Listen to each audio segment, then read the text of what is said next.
I'm Mike. And I'm Adam. And this is Stuff and Waffle. Two friends talking about stuff, and often as not, waffling with frequent reference to Bond cars. We left last week with a little bit of a, what you might call a cliffhanger. Not literally. Not actually. But yes, our long-suffering Ford Puma was given what should we call it? Not a clean bill of health at its MOT. Yeah, that's fair to say. Yep. I think that covers it. Bit rotty there. Well, we've had a quote for getting it sorted. Okay. Need to sort of go into that in a little more detail, but it is an amount of money that we are minded to spend on it. Oh, right. Okay. So it's not the bit of paper was not its death sentence. Not at this time, I don't think. Fine. The sum to fix it was in 3 digits, not 4. So that makes all the difference, you see. Yes. Need to confirm a few details on exactly what they would do for that, but the consensus was that would give it an MOT with no advisories. So no advisories either. Well, fair play. Yeah, they would deal with all the issues that came up. Now, that's not necessarily to say they'll deal with all the issues it has, but all the issues that are relevant to an MOT. Yeah, it's fair. Yeah. So a clean bill of health, and it's for an amount of money that is less than it's worth by quite a way, and it's a car we're minded to keep alive for a bit longer. Consensus at the moment is that we're gonna go for that. We're gonna get it fixed up and keep it going. Excellent news. Oh, very pleased. After we discussed the potential of having to strip some stuff of it, do we have to factor that in, or is that in the price? That is included in the price. Okay. So they would strip it back as far as they needed, and I mean that obviously that quote, as all these things do, there would be a contingency for discovering something. But based on their experience and what they could see during the MOT, they reckon that would do it. That would get it sorted, and that was very much a quote sort of on the high side. It was kind of worst. As I asked the guy, I said, "Well, give me what you think is the worst case scenario. If you've got to do, days and days of work on this thing, what do you reckon?" And that's the figure he came up with. So we are south of £1,000. So I think we can probably justify that. It's worth more than that. Well, maybe not right now, but if it was fixed up, it would be worth more than that. So might not be right at this moment, but it would be, as we know, and those cars are getting rarer, possibly by the day. So no, we're minded to fix that up and then see where we're at. Excellent. I'm so pleased because it's good and lovely spec. It's it's the one you'd want, I think. You would. That's good. So it booked in? No, not yet, but only because I've been too lazy to make the phone call. It will be. Fine. Yeah, definitely. Yeah, just get it in. Yeah, they reckoned mid to late November to get that done. So another, we're only talking a few weeks. Brilliant. Certainly certainly by the time we're into December, I think we'd have it all fixed up and back on the road. Nice. That is a good news segment. Well done, you. Well, I think we can see that as quite positive. Yes, it would be a shame to let it die like that. And I think, given that they can sort it for hundreds, not thousands, it's sensible to do so. Yes. Yeah. I like that. Yeah. Excellent. I tell you what, then, if we're sort of revisiting the odd topic, I've got one for us. Okay. Back to Bond for just a moment, if we may. Oh, okay. Please. Where we were criticising the handling of the progression of the film series. That's very diplomatically put. You like that, did you? That was good. We used different words when we were talking about it off podcast. Yes. Yes. However, and other people have used different words. They have. This week particularly. Yes, because I'm going to mention this week. Yes, I thought you might. Barbara has given an interview. Yeah. Must quote our sources. This was an interview in The Guardian. Yes, I read that piece as well. Yes. So there's a few people have summarised it for us, but basically Barbara has said there is a big road ahead before the character is reinvented for the next chapter. Yeah. And that they haven't even begun the process of modernising it, changing it, casting it. No, they've done nothing. And throughout the interview, the theme continues of going, well, Daniel did this, and Daniel gave us this, and Daniel's great. Like, please. We've covered that. Very much so. Yeah. Yeah. It's bad, isn't it? It's awful. Yeah. That has sent shockwaves through the fan community this week. And not in a good way. No. And reading that interview, and now I'm probably going to choose my words carefully again this time. It would appear they don't have a fucking clue where they're going. Yes. Not a clue was what I was going to say. Yeah. No, I felt the need to jazz it up because it's been, we discussed serious. Over 2 years since the last film premiered. It's certainly not 2 years since the last film was in the can. Well, because of COVID, yes, it was done a long time before it got its cinema release. Yeah. Yeah. Which kind of, you could have been doing the groundwork early doors. But... Yep. They knew it was going to be his last. So, yes, they could have been well on the way and they could have hit the ground running. And I am surprised, we were talking about this earlier, I'm surprised Amazon are putting up with this. I'm very surprised Amazon are putting up with this. I can see this deal being thrown out. Yeah. Or someone being thrown out of their own party at this rate. It's and people raise the point of going, look, come on. Bond is made by a certain production company. Eon. Yes. And it's the only thing they do. Almost. There are, I believe, some other bits and pieces, but not significant. No, that's the thing of going, right. Essentially, you've got one job and you're not doing it. Yeah.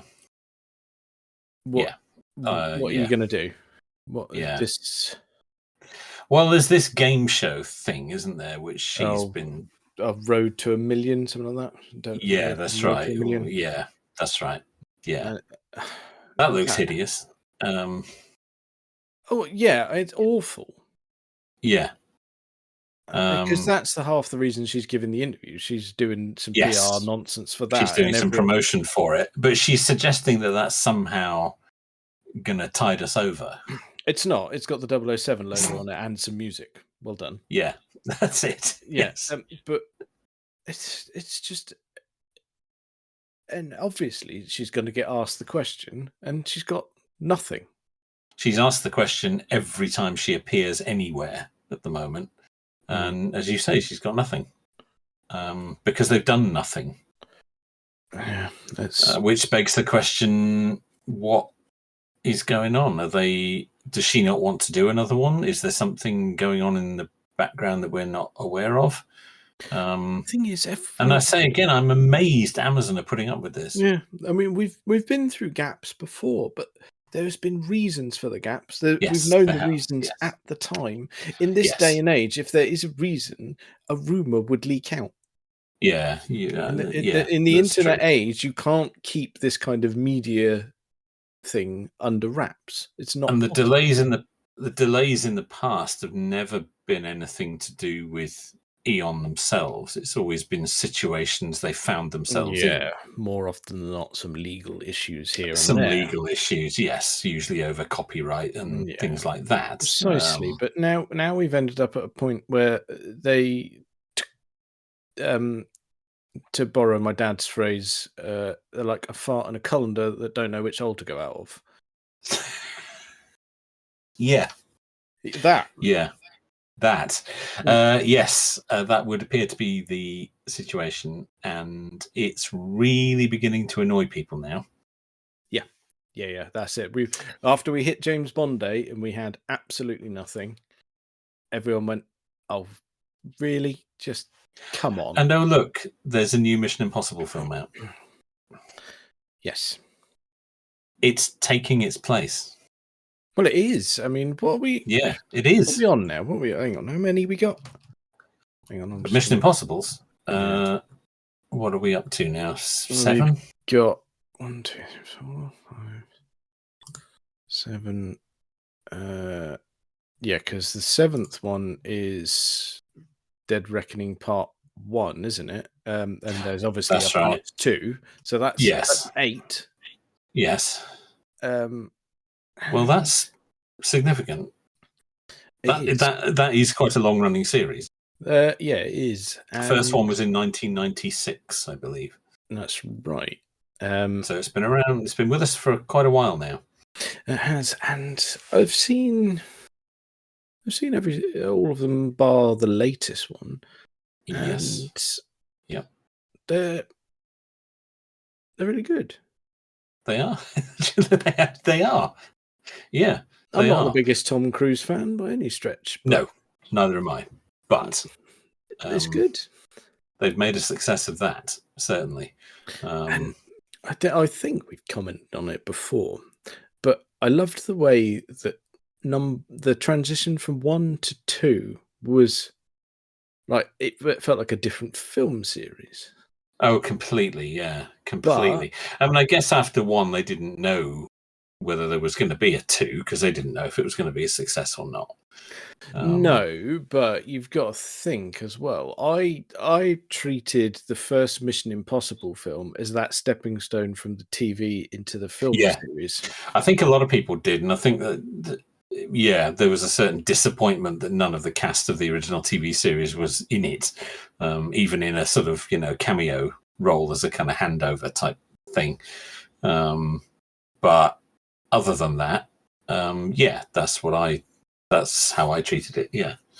Yeah, I mean, you say obviously there was no original cast. They had the original the character. We had Jim Phelps. Yeah, the characters, but not any of the actors. No, but that's it, because it kind of took the Jim Phelps as the good one right. from the TV shows, and then you'd clearly had enough by the time we reached the film point, and they transitioned from he was the shit.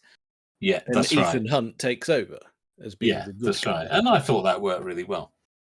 Really and there was good. a lot of the tropes and things were carried over from the TV series. The self-destructing tape and all that kind of stuff, which obviously dates it a bit now.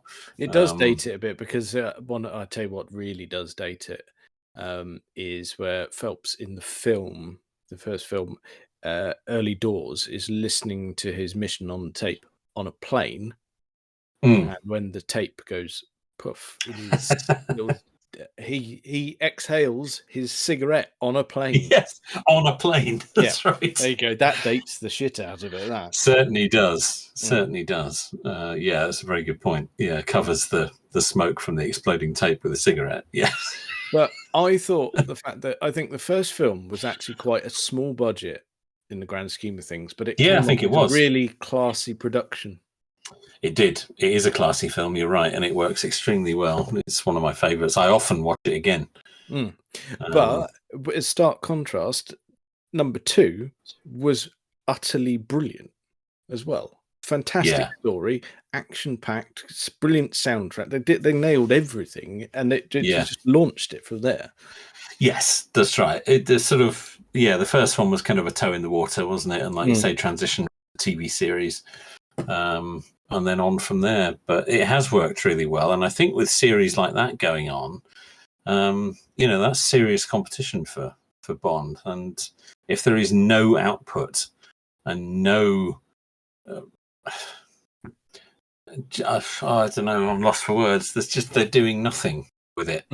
And I don't understand, why are they not eager to fire into the next adventure as quickly as possible, given how the last one ended? Yeah. I think it's just crying out to be done, but it is. The world needs it, but there's just nothing. And I know, the state the world is in at the moment. It must be daunting to come up with a story that can work as it was after 9/11. But they pulled it off. There's a way forwards. But they don't even seem to be trying at the moment. It's disappointing. Very disappointing. I don't think old Cubby would be very happy with it.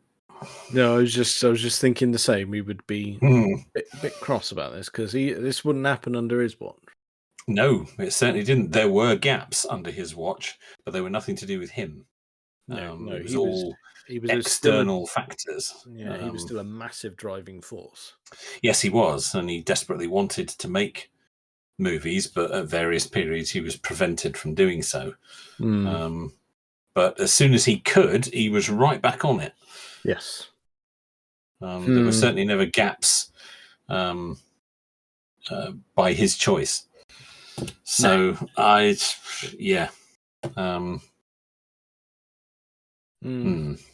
a worry. It is a worry. There's not much we can do about it other than report back when we get more disappointment.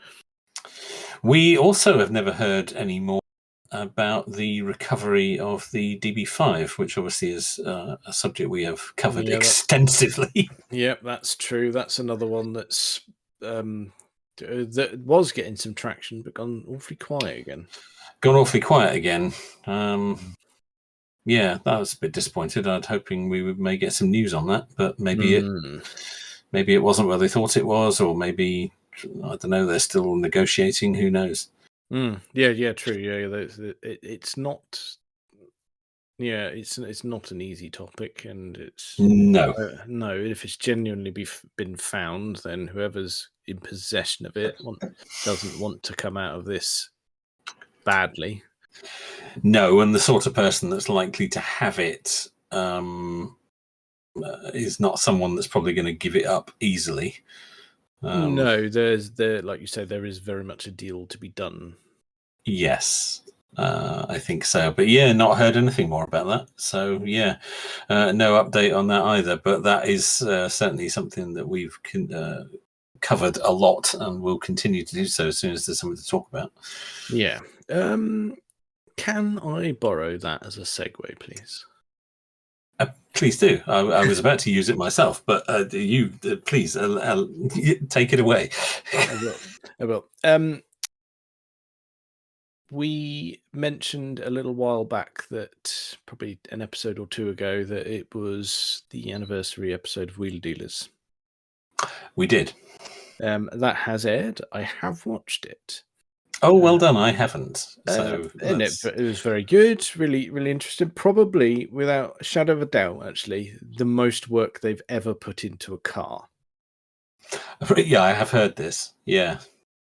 And the reason I wanted to borrow it as a segue is because of the end result. Yes. Well, that I am aware of. Yeah. So that was, I mean, I think everyone, their mum's aware of it in the car world, but they were doing a Mark 1 Ford Fiesta 1300S. Beautiful. It was a rot box. Yes. And I mean, they stripped it to bare shell, did so much metal work on it. It was an amazing piece of work. Very well done. And the night before the sort of grand unveil at a Fiesta gathering, it was nicked outside the hotel. Yeah, that's unbelievable. It's trouble is people are dicks, aren't they? Generally, yes. Yes, and I mean, as Mike said in the episode, that it's just like people just you can't have anything nice. No, that's right. There's always some dickhead ready to take it, ready to ruin it. Yeah, I mean that's got to have been done towards somebody. Must have known where it was. Yes, and you got to think that is so hot because they said on the show. I think it's single digits of 1300S left. Yeah, that's a rare car anyway. Yeah, and you go, what? Right, you've nicked the most famous one in the country at the moment. Yep. What are you going to do? Change the plates and hope for the best? I know. It's what you get. That's the thing, though, isn't it? It's like with the Bond DB5. What are you going to do with it? You can never show it to anybody. You can't do anything with it. But what baffles me of going, all right, yeah, don't get me wrong, Wheel Dealers is popular. It is a desirable car. But the Bond DB5 is in a different league. We're talking millions. True. We are, yes. We're not. What are we talking? 20-something grand for a Fiesta? Don't get me wrong, that's a lot of money for an old Fiesta. Yeah, whereas you could be talking 20 million for the DB5. It's just it doesn't make a lot of sense. It's like no, it doesn't. If you want it that much and you're that organised and can arrange for someone to steal it, why don't you just buy one? You could buy one, couldn't you? Yeah. Yes, and pay someone to restore it if it needed it. Yes, I know it doesn't make a lot of sense. It's all yeah. And the first thing that struck my mind when I read that it had been stolen. Because I know Mike gets a lot of grief over the Ed situation. Yes, it's still. Could it be related to that? Could it be some disgruntled fan who thinks they're sticking up for Ed and have just taken it to cause trouble and doesn't actually want the car? You can't rule it out. I mean, no, I don't think you can. There's a. Yeah, that could I couldn't believe it. Yeah, I could. I'm not for a second suggesting Ed has anything to do with it. No. But one of the nutters who thinks they're sticking up for Ed has taken it just to screw them up. And actually doesn't want it, and maybe it's already been dumped. I mean, who knows? Yeah, entirely possible. Yeah. There don't seem to have been any progress in finding it. No. It was the basic gist of it was they were trying to be sort of hot on its tail when it happened. Because it was in a trailer, wasn't it? Yeah, covered trailer. Yeah. And they basically nicked the car in the trailer. They nicked the trailer, didn't they? Because it was was it unhitched in the car park from its truck that was towing it? Something like that. Yeah.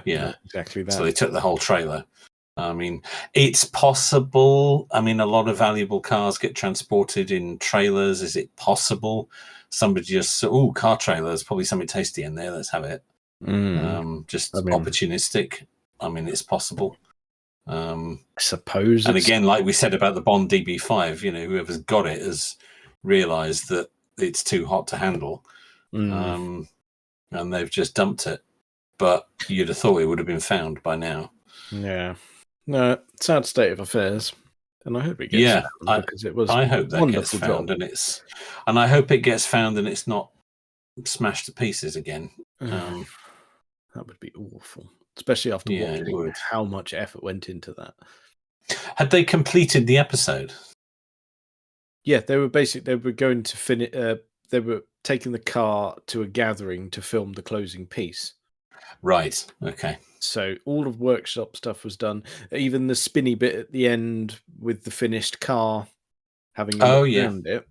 And it was essentially, right, pop it in a trailer. We're going up to, I think it was Northern Place, the Motorist. I know. So they took it up there and invited loads of people with Fiestas to do a big send-off party. Right. Yeah, and that was it. They were staying at the hotel to go to that gathering that morning. Right. Okay, and they woke up and it was gone. Exactly. Yeah. Yes, not very nice. And like we said, we do hope it gets found because very much so. That's awful, isn't it? Not very nice at all. Not good. Yes, the segue I was going to take off of British institutions in trouble. I'd like to just touch on another Jaguar item that's popped up this week. They have announced the 2024 revision of the XF. But alongside that, they've also said this will be the final edition of the XF. It will be discontinued sometime early 25. So that is following the F-Type. That is another car being dropped from their range. Right, so we're going to need a new one, haven't we? Of any sort of variant, that'd be good. They're going to be left purely with SUVs because they've dropped everything else. Presumably, if XF goes, is going, they'll probably drop XE as well. I would think they've not said that yet, but just wait for the article. I'd be honest. Yeah, I think so. What are they doing? I don't know. No. What this is, like you say, your segue was good because we've got Bond not knowing what the bloody hell they're doing. Yeah. But Jaguar, I'm not convinced. No. So after so there's going to be one more revision of XF, and that's gone. So that's XJ gone. That's F-Type gone. XF gone. We presume XE will follow that. We've just got F-Pace, E-Pace, I-Pace. Yeah, I-Pace getting quite long in the tooth now. Technology-wise, not particularly competitive anymore. No, not at all.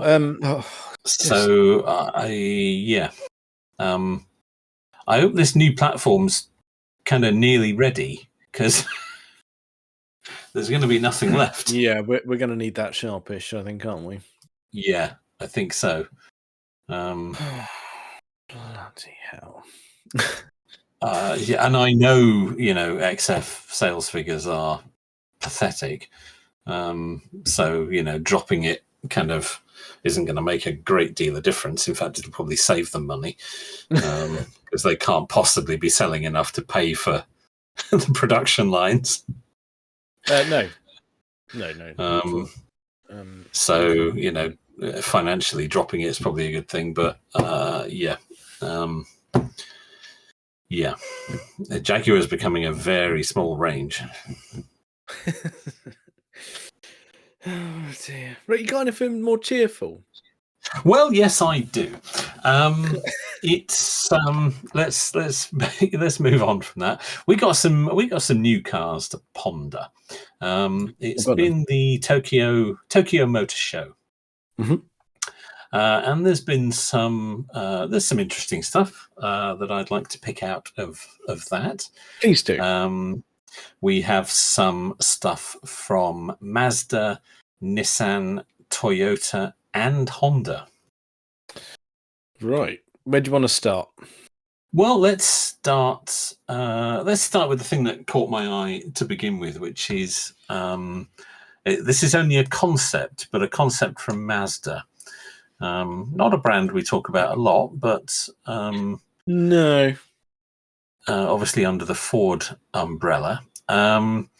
They have unveiled a concept which is, I think the concept is technically a hybrid, but there is talk of it being a pure EV as well. And it's effectively a concept for a hybrid stroke EV MX-5. It's called the it's just called the rotary EV SP concept, and it's a hybrid, but the internal combustion part of it is a rotary. Well, that's interesting. I mean, although actually, in fairness, if I'm going to get my adenoids out, that shouldn't be under the MX name. That should be under the RX name. Well, I think that they haven't expressly said that is what it is, but people are saying, "Ooh, the North look like an MX-5." So, trouble is, though, if it's got a rotary, that's it. That's what we've had our RX-8, RX-9. We on now? What's in a name? But have you seen it? What a wonderful callback there. That's the name of our first episode. Well done, you. A complete accident, but there we go. Yes, very good. It was. You're right. I don't know if you've seen any pictures of it, but it's, I've been looking at it while you've been talking. So yeah, I'm up to speed. Yeah, 370 horsepower, a tasty looking thing. It is only a concept at this stage, but build that. On with it. Yeah, just make it. I think. Yeah. There's no point in. No, don't ask about. Just do it. Yeah, I think so. Yeah. That would be very nice. I think. I mean, you can get an electric MX-5 because the company's doing classic conversions. Yes. We've seen various videos on it. I think Johnny did one. Yeah, Mr. Smith did one. There's a company near Bristol that does MX-5 EV conversions, and it's perfect, isn't it, for that? Really, it's about time the OEM did an EV MX-5, and as I say, they haven't said that is what this concept is going to be, but it seems to fit the bill. Good. Well, yep. One of those, please. I think we like that. Yeah. Okay. Which Japanese brand are we going to next? Well, along the same lines, there's something from Toyota. Now, again, this is sort of a concept to demonstrate the direction of travel, if that's a pun, Good. Which would be a new version of the MR2. I see. Right. That's. Hang on. I'm off. I'm going to. They've called it the Toyota FTSE. It's again previewed at the Tokyo Motor Show. It's all electric and it's GR branded. Because they use as in the Yaris. They use FT a lot for concept code. Yes, you probably know more about this than I do, but yeah, so it's GR branded, and again, they haven't expressly said it, but everyone said, "Ooh, new MR2, electric MR2 makes sense." Yeah, it does. I mean, it's been a while since we had an MR2, but yeah, rumored for a 2027 debut of the production car, so it's a little way off. Do you know what? I mean, we all look at concept car. You look at that Mazda and go, "Yeah, that's a concept car." You can see that that's the basis. Whereas this, I'm looking at it and going, "That stick some number plates on it. It's probably ready to go, isn't it?" Yeah, it doesn't half look like it, doesn't it? Yeah.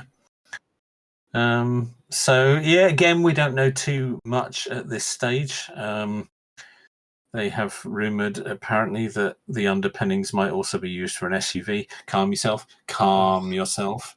But that's not what they've unveiled. No, it's very, not. very much a sports car. Right. Okay. Very much a sports car.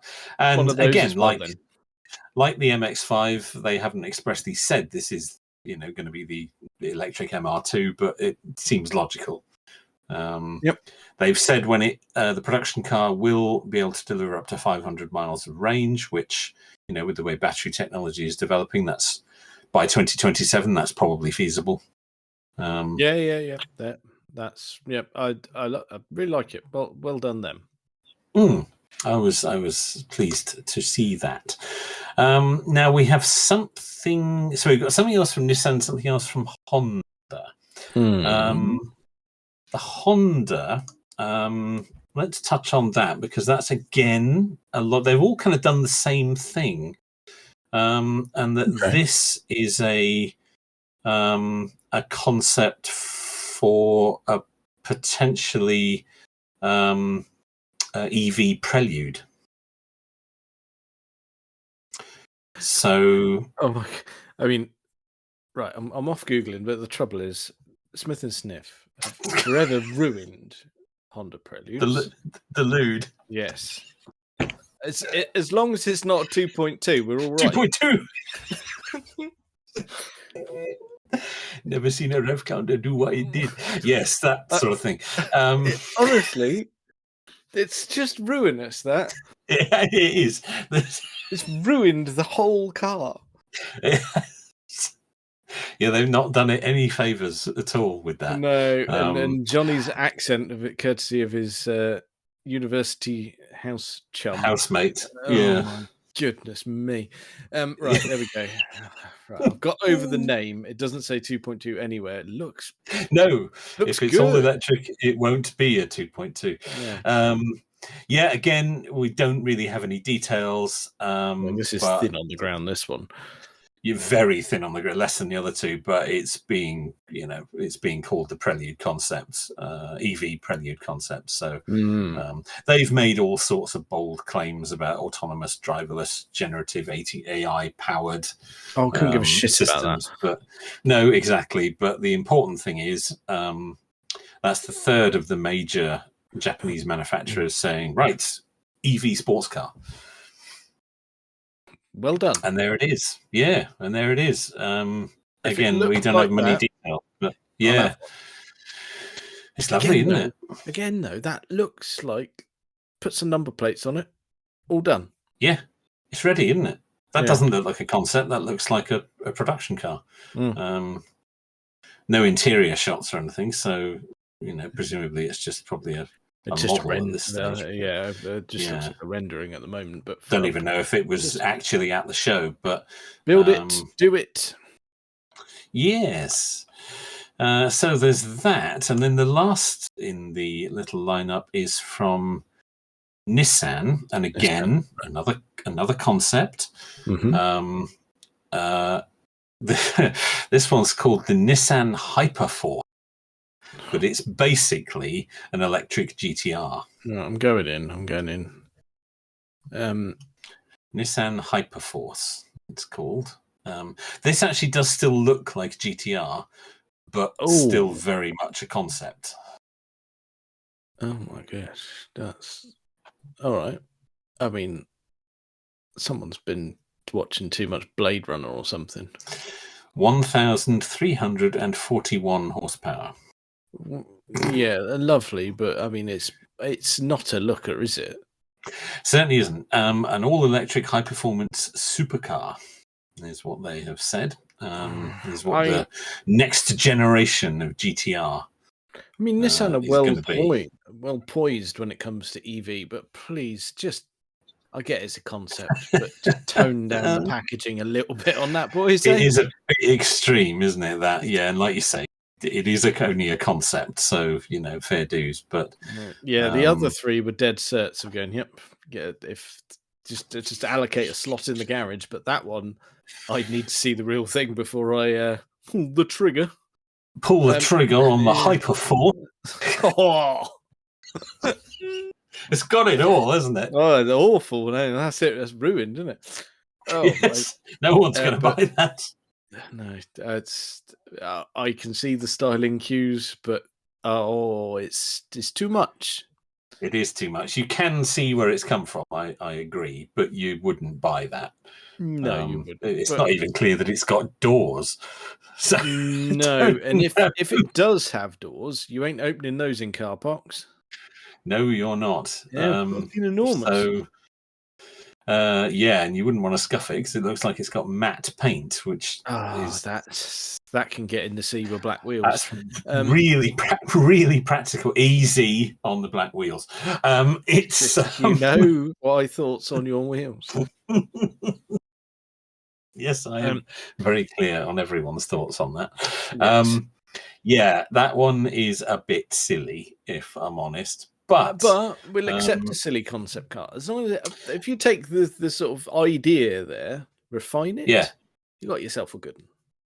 Yeah. So we're EV concept heavy at the Tokyo Motor Show this year, but with a hint of a rotary. No one saw that coming.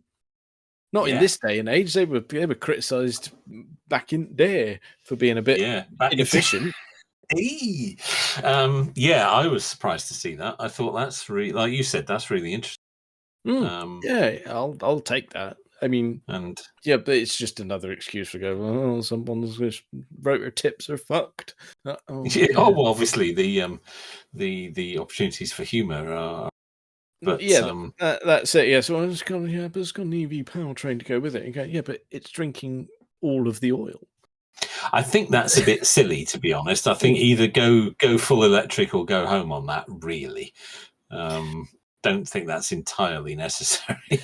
But do you think it's enough to get it drives the press, doesn't it? You go, rotary, but everyone's looking at it.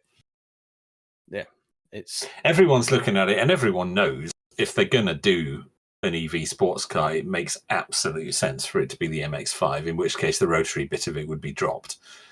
And it would just be pure electric, because why wouldn't you? Why? That doesn't need to be hybrid. No, it doesn't. But the other it's a little two-seater sports car. It's not necessary. You're not looking at it for big range or. It just you don't need the internal combustion bit of that. No, you don't. But God, there's that little bit of me. It goes, I want to hear the rotary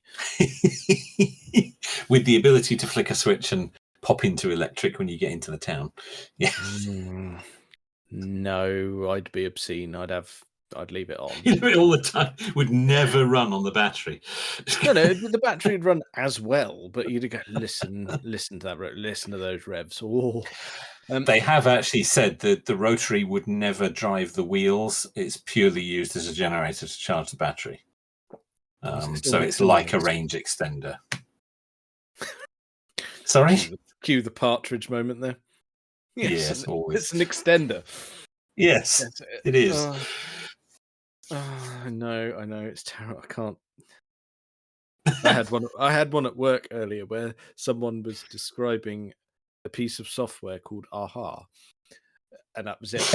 I had to mute myself on the Teams call. I imagine you did, because you were in your office doing it. Yeah. That was it. It's just immediately the arms go up. You're like, yes. But you're slipping on your blazer with the pocket patch. Yes. You can't be throwing words like that into professional meetings. No, you can't. You'll ruin it. No, Yeah, I'm not built for that. it will descend. No, Yeah, I don't have that filter, I'm afraid. no, The trouble you is, can't. it wasn't a purely tech meeting because tech people would get it. Yes, they would. Because, Yes, they would. They would appreciate that for what it is. Yes. Yeah, because I mean, like we said before, I've heard many interviews with Steve Coogan. And they said, "Well, what's your sort of average fan?" And he goes, "Well, it's just a man in IT." That's it. Yes. Yeah, that's all he's working. Yeah, Yes. yeah, he knows his demographic. Yeah, fair enough. Yeah. Anyway, so yeah, a few interesting things there. Yeah, some really nice things. I tell you what, it sounds like a hell of a good place to go, doesn't it? Yeah. Tokyo. No, I think there's. Yeah, I would say so. Yeah. Yeah, I like that. Before we wrap it up, yes. I just one little bit of housekeeping. We had the nice Puma update there, going, yep, everything is going to move forwards, and it is not the end. I was just curious how you got on with your Jag noises.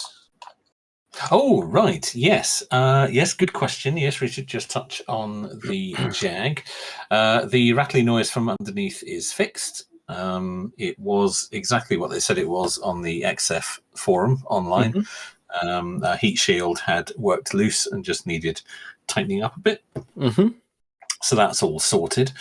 The only remakes, I've been doing all sorts of bits and bobs on it to just get it just so. The only remaining issues now are I haven't yet tackled my steering column adjust that doesn't work at all. So I haven't looked at that at all. But I do have an issue with my nuts. Yes, it's been well documented. I'm sure we spoke about this last week, didn't we? Yes. It's been touched on a few times, not like that. No, you wish. Yeah. But yes, they are still firmly attached to the vehicle, I assume. Very much so. They are not coming off without quite a lot of work. Yes, I can't. Did we cover this on air? I can't remember. I think we did, but it was the basic gist of going, well, you said you'd booked it in to get the heat shield looked at. Just in case they had to pop a wheel off, I'll have a look for the spare, for the locking wheel nut key. Oh, bugger, there isn't one. There isn't one. They had a look at that. They don't have anything that can get them off. They said they were quite unusual. Brilliant. They're also a funny size. So what they suggested was, easy. What they suggested was order a replacement set and take it up there, and then they can be a bit more forceful in trying to get them off, safe in the knowledge that they've got a set to replace them there ready. So I think that's what I'm going to have to do. But at the moment, yes, I live in fear of a puncture because I'm not getting any of those wheels off at the moment. Shit, yeah, better get a set of those ordered up. That's actually become quite urgent. Yeah, because you feel like you're driving around on borrowed time. Yeah, I'm a bit. Well, in the state of our roads, yes, like quite. One pothole could be that you're out of play for days, possibly weeks, for a flat tire. One of my wheels has picked up a little scuff already. Yes, we're going silver. Not that bad. But I haven't been round at night yet. That's true. So chipping away at them on the driveway.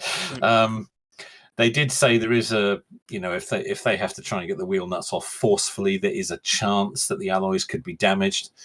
Hopefully not, but we will see. That would be annoying, but it's one of those just stupid problems that shouldn't exist. Yeah, well, that's all right. We'll just cross that lovely silver bridge when we come to it. Oh dear! I think you've done this. Somehow you nicked my locking nut. Yeah. I'm sat here twiddling it in its little pouch. Oh, for goodness sake. I didn't even think about what I said before it fell out of my mouth. Oh, don't say things like that. Right, stop it. We're all done. There we go. We've had all the nut jokes. Let's leave it before I inadvertently step into another one. Well, I think that's probably enough of that for this week. Check us out on all the various social medias and things. Thank you very much for listening.